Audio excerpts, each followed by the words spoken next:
Okay. This is random, I know, and I'm gonna make this short, hopefully, which means it's probably gonna be like 8 minutes. But I just wanted to get on my video screen, my phone, and say, if you have a mental disorder, if you're neurodivergent in any way, you're good. You're okay. And that one doesn't define you. Two, it is something that you will have to deal with every day. And three, don't let anyone else determine how it impacts you. Okay? So don't feel insecure about it. Just feel how you need to feel about it. The way my therapist told me, so if you didn't know, I was diagnosed with bipolar disorder late summer. I've been dealing with it all my life. I also have tic disorder, for those of you who don't know. I have general anxiety disorder. I was diagnosed with ADHD. Now we don't know if it's like super a thing. It's a whole story. But the reason I decided to make this video is because I recorded an episode of The Window earlier today, which if you haven't seen any of those, go check it out on YouTube. But I was recording an episode and I edited it today as well. And I noticed I was like hugging myself a lot and like touching myself a lot while I was speaking. And it was especially like I was ticking really bad for a little bit. And then I started like rubbing my own arms like a hug. And this is a subconscious tactic that a lot of neurodivergent people tend to do, which is it's a comforting mechanism, feeling the touch of another person without actually having to have another person touch you. I have a lot of friends with autism who do this or similar things where the sensation of them touching themselves, or like for me, like playing with my beard, really helps to calm me down and center me.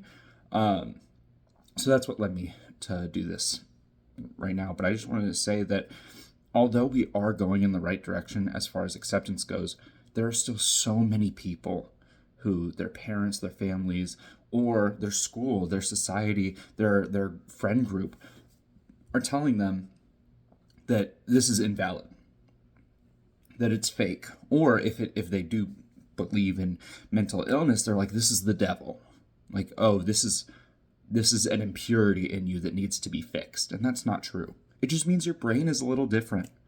Being autistic is not a death sentence. The smartest people I know are autistic. Like that's a brilliant thing. It just means their brains work differently. That's all it is. The fact that I'm bipolar just means my brain works differently. Someone with depression, their brain works differently than someone without it. Someone with anxiety, with general anxiety disorder, I should say, anxiety is a symptom. General anxiety disorder is the disorder. Anxiety can be a symptom of a bunch of different disorders.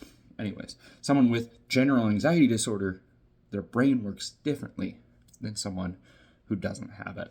So that's all it means. Every single mental illness, or I shouldn't even, I mean, like, yes, but like every single mental disorder or something that you deal with on a day-to-day basis, all it means is just you work differently. The way my therapist described it to me is if you had knee pain your whole life, and your whole life you were trying to fix it, but one day you go into the doctor and they tell you it's chronic, it's uncurable, and you're going to live with it your whole life, what do? You don't keep trying to fix it because you know you can't. Instead, you start learning how to live with it. You start learning how to enjoy your life in spite of it. You start learning how to work around it. You start learning what you need to live a happier, healthier, more content, and more fulfilling life. And that's the same with mental disorders. All you have to do is figure out what you need, and don't let anyone else tell you what you need. Okay? If it's a trained and licensed professional, listen to them, obviously, but also listen to your gut. Listen to what you need. Okay? Be honest with your professionals. I know it's very, very difficult, but if you're struggling with being honest for any reason, whether it's something you don't want to disclose for legal reasons, anything like that, just be honest. Tell them, hey, I want to tell you something, but I'm scared of the repercussions that may come from it. And they'll have a dialogue with you about how to work around it. Okay?